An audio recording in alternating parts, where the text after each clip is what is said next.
Kingshot released a major version update a few weeks ago, introducing a new feature, the Mystic Trial. Many players may be unsure how this even works or how to clear levels using formations. In this video, we'll answer all these questions and offer additional tips to make most out of this new feature, and what items to buy in the shop for most efficiency. But before getting into the video, here's a word from our sponsor. Looking to spend on Kingshot packs? I would recommend Lootbar to you. Lootbar is a reliable top-up service with which you can save up to 22% off on Kingshot packs. Meaning a $100 pack just costs $78. Their self-top-up feature offers a safer and faster alternative to traditional methods, allowing you to buy packs yourself. Register using my exclusive link in the description for an extra 10% off coupon. Now back to the video. The Mystic Trial feature can be accessed at your command center, which also means it becomes accessible at TC level 19 along with your command center. While the precise timing for this feature's introduction is unconfirmed, it is speculated to coincide with pet unlocks approximately 54 days after your server's opening. Certain buildings within the Mystic Trial will have specific unlock requirements, which we'll discuss later in the video.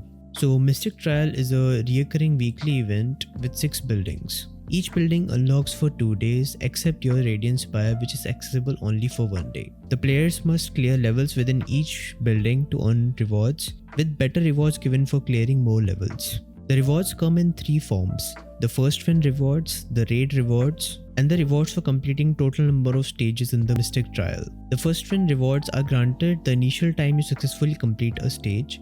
The raid rewards are recurring weekly rewards based on your total number of levels you have cleared within a specific building. Each cleared level contributes to your raid rewards for the following week. So the more levels you clear within the Mystic Trial, the more rewards you'll get for the following week. These rewards include the Mystic Crystal. These can be exchanged for materials at the trial shop. These rewards also include trial chests and splendid chests. These chests contain items such as the new Oasis Island building, Coat of Knowledge, and other valuable goodies. The Coat of Knowledge will be one of the easiest buildings to max in the Oasis Island building due to the absurd amount of building materials you get from these splendid chests. These rewards also include total level rewards, which include another new building, the Small Coliseum, and some other hero gear materials along with mithril at higher levels. You can check your raid rewards for the next week by clicking this exploration icon on the bottom left. Here you can check your Mystic Crystals and the raid rewards you'll get from clearing this building for the following week. Now let's look at the shop priority, and then we'll check the best formations to clear the Mystic Trial levels. The trial shop is a really good source for mithril, and this should be your highest priority in the shop. After mithril will be your general shards, XP components, and lucky hero gear chests if you are past the legendary hero gear status. The lucky hero gear chests are not really recommended for free-to-play players, and instead you can save your Mystic Crystals for True Gold Dust. The next one in the list is True Gold Dust, and now you might ask why not Charm Designs, and that's because we have multiple sources of Charm Designs and Charm Guides like Eternity Reach, Castle Battle, and Foundry Tri-Alliance Clash shops. But we don't have the same for True Gold Dust, plus the return on investment for True Gold Dust is better than Charms in my opinion, as you get to unlock T11s faster. So to summarize, first is mithril, second is general shards, third is XP components, the fourth is lucky hero gear chests, depends if you have unlocked legendary hero gears or not, and our last will be True Gold Dust. After that you can go for Charm Designs, Charm Guides, and your mythic general decoration components. The worst return on investment will be your general speed ups, but if you have maxed out all your shop, there is no harm in going for the general speed ups. Now, how can you calculate per week yield from your raids? So to calculate how many Mystic Crystals you'll get per week from raids, I have a neat little trick. What you can do is you can check this number here, 1590, and this is going to be our total number of levels cleared. As you can see here, per level cleared you get 10 Mystic Crystals. So you can just multiply this number by 10, and here we have 15,900 Mystic Crystals per week. You can also check this from the Mystic Trial leaderboard. Here you can see it's 1590. Let's multiply this by 10 and it's going to be 15,900 Mystic Crystals per week. So let's quickly go through the Mystic Trial buildings, and then we'll talk about the shops and formations to clear all the buildings. First we have the Coliseum that unlocks on Monday and Tuesday. Here your heroes and hero gear stats will be used. The Coliseum and Radiant Spire are the only buildings where you can use your heroes and their skill, stat buffs, and etc.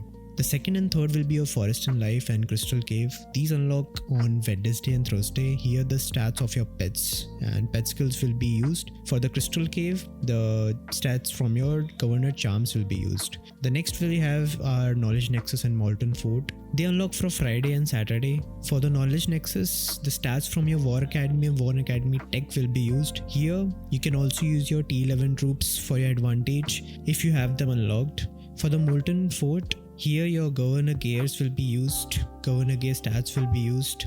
And for the last one, it's the Radiant Spire. It will only be unlocked for Sunday, and all of your stats excluding your city buffs and your facility buffs will be used here. So a point to be noted here is for Radiant Spire and Knowledge Nexus, you will have your T11's advantage. So if you have T11s, you can clear much more levels in these buildings. The extra information I'll leave this for you to read because this is not really much necessary. I'll provide all this in the guide moving forward anyway. Now about the formations. So these are some few formations as you can see on your screen that I personally recommend trying out on all the levels except the Radiant Spire and your Coliseum, because there's a trick that will use to get the most out of your formation and clear much more levels there. Some of the formations, some of the archer heavy formations for Radiant Spire and Coliseum are also included here, which I'll explain now. So the 60-40 formation works really well in your Coliseum and Radiant Spire due to heroes being present. If you want to know deeply about the 60-40 formation and how it works, you can watch my guide video about it. The link will be available in the description. So basically what you have to do is your strongest archer should not be present in your strongest lineup. What you have to do is replace this with a temporary archer. And for example, here I am taking Seol because Seol skills are really good at buffing your damage and reducing the damage taken. So what I'll do is replace this by Merlin here, and I'll replace the Queen by Seol here, and I'll use the 60-40 formation in my main lineup. For my second, Rosa will be the archer, and I'll use a archer heavy formation. Let's say for example 40, 15 and 45. This is a decent archer heavy formation, and same will do for here. I'll also swap my gear from Merlin to Rosa because currently Rosa is my strongest archer and Merlin will get my B team gear. So what we are going to do here is we have the archer heavy formation here and the archer heavy formation here. So my strongest two archers are in my B team and my C team. So it automatically strengthens my team. Team 2 and Team 3, and because I don't have to have my strongest archer in my A team, I have a stat advantage for my B team and my C team. Let's see and try how this goes.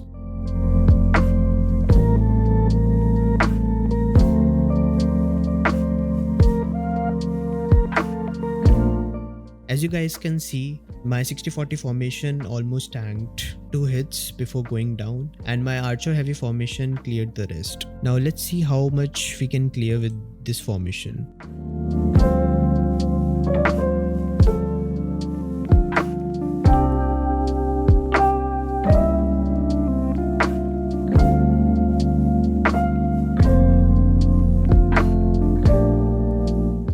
Okay, so here this is a case where the stats just overpower the formation type and you can't really do much about it. And just because I am running Petra, her skills are not that great for the 60-40 formation as I have discussed in my previous video. But if you have something like the Margot and even the new Gen 5 hero, Thread, her skills are also really good for the 60-40 formation. If you have either of the two cavalry heroes, this formation will help you clear a lot more levels compared to Petra. So that was the neat little trick that you can use for the Coliseum and your Radiant Spire. Now what about the players who don't have 3 marches with SSR heroes?